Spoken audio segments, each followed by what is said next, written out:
Do we have the bride's side and the groom's side? There's very asymmetrical here. Good morning. I'm delighted to be here playing for you, and the acoustics in this room are so wonderful. So I'm going to start off with a set of jigs, and the first tune in this set is one that I wrote for one of my students when she was graduating from high school and was going to be going off into the world and doing wonderful things.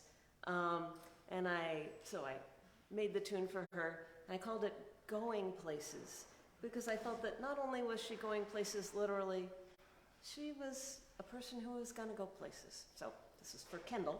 And then I'll follow that with an Irish jig called Patsy Geary's. It's sort of what happens if you take the Yellow Rose of Texas and make it an Irish jig, or maybe if you take an Irish jig and later it becomes the Yellow Rose of Texas. And then probably a tune called Stan Chapman's. We'll see what happens. So, but to start, Going Places, which a bunch of us are going to be doing in hours from now, alas.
the delight in life of being exposed to the wonderful repertoire of Swedish fiddle music, which there is a lot of. So here's a little sample. It's a dance tune for a dance called a polska, which is not the same as a polka, but it is a dance for two people. We go around and around and around, and you want to keep looking at each other or some fixed point, otherwise you'll get very dizzy. So this is called the troll polska, but to me it kind of sounds like, well, if that's a troll, it's maybe a kind of wistful troll, not a menacing troll. So you can see what you think.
Ago, but not too many, on a fine summer evening in western Massachusetts, where I live, I decided I'd go to a local contra dance. And the organizers of this particular dance, one evening a month, would actively invite musicians to come and sit up on stage, join the skeleton crew of a band that's there and be part of the band, in fact, be the band. And so I packed up my dance shoes and my fiddle and got to the hall, and as I expected, the stage was thronged with musicians. So I put on my dance shoes and I danced for about a quarter of the evening, and then I looked up on stage and lots of familiar faces, but I don't recognize that man. He looks nice. And I see where I could put a chair right next to him. So I didn't bother to take off the dance shoes, but I pretty quickly got my fiddle case out and went up on stage and put my chair right there. And we had a fine rest of the evening sitting next to each other playing tunes and chit-chatting. Turned out he was far away. He was in the area visiting from northern Arizona, where he lived. A few months went by, I wrote him a tune, and then some more time went by, and I'll play you the tune that I wrote for him. It's called Delicious, and I will preface it with a shorter tune that I wrote for our wedding processional. And this is for Mike, who's sitting right here in the front row. Thank you.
this down for a second.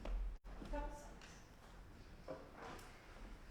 So, Joel Mavis is a square dance caller and a fiddler and a writer of tunes. And he also wrote this poem. It's called The Fiddler's Reply. It's a question that I've heard before, and my answer to that is no, sir. No, sir. I have played a tune in the dark on the porch of a prairie farm. Summer rain coming down so straight, you can set your chair right there on the edge of the porch and keep bone dry.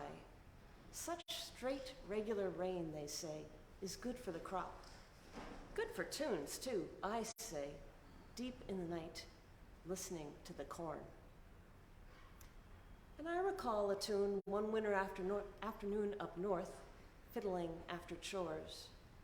The late afternoon sun stared in through a wet kitchen window, all ice outside, all steam inside. My chair tipped back, the wood stove snapped loudly, popping irregular time to the steppy fiddle tunes, flannel and coffee, biscuits and boots. I've played tunes at the town hall dance on a fine spring evening when everybody shows, joking with the caller, shaking off winter, stretching limbs, swapping neighbors for partners. Good healthy tempos break the first real sweat. It's long lines forward and back, and look outside. The sun's still up on a fine green evening. Then there's a tune that I know that plays just like a cold November morning. Sober, inside, looking out. A gray tune that wants chords left unresolved, dissolving into the mist, like so many leaves descending from sky to earth when fall, the inevitable fall, calls them home.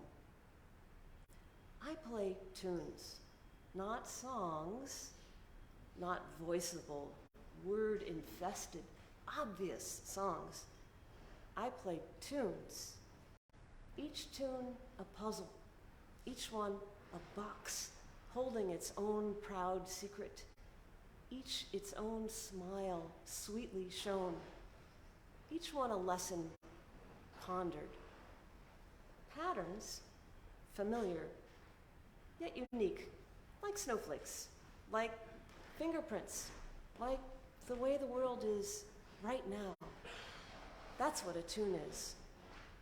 No, sir, no, sir. They don't all sound the same to me.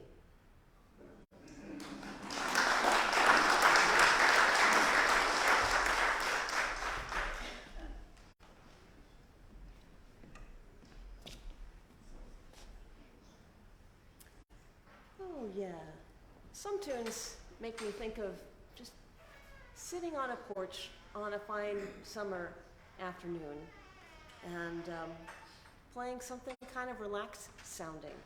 So this is a trio of tunes that seem to sort of belong together. The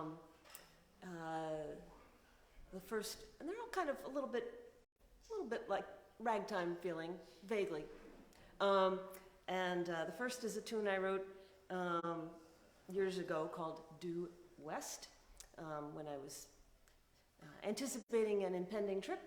The second one is called Double Chocolate Insomnia Rag. And you know those brownies that we had? Yeah, they were really something. And I enjoyed eating one very much. But if I had eaten it late at night, I would never have slept. So on the occasion of this tune, I couldn't sleep, and I couldn't sleep, and I couldn't sleep. So I got up and wrote a tune, which is the best use of insomnia that I can think of. And then the third tune is written by a fiddler from up in my area named George Reynolds, Chestnut Shuffle. And I believe he named it for the road that he lives on. There are a lot of chestnut streets up in New England, just as there are, I think, in the southeast Alas, very few chestnut trees anymore. So, due west.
to give you another sample out of the vast Swedish fiddle repertoire.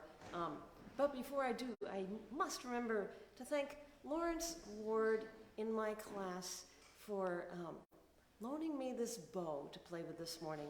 When I got to the fiddle school on Sunday, I discovered that unfortunately the bow I had brought with me was just in a horrendously cranky mood and has been making unpleasant sounds all week, and I'm glad to not be using it for a concert. So, thanks, Lawrence. Oh, yes, Swedish tune. This is a schottish, I don't think there's any trolls involved in this one at all. Very cheery tune.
I'm going to fit in one more tune here. I did bring some CDs and some tune books with me. I would love not to take them home, so you can buy one if you want, or two. It's always such a joy to be back teaching and playing at the folk school. It's just one of my favorite places. The first time I was here was for Winter Dance Week, which is in between Christmas and New Year's, in 1997. It was just magical. On New Year's morning, 1998, I saw the sunrise here. It was a great way to start the year. And a few months after that, I wrote this tune called Carolina Sunrise, a waltz.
very much. Thanks for coming this morning.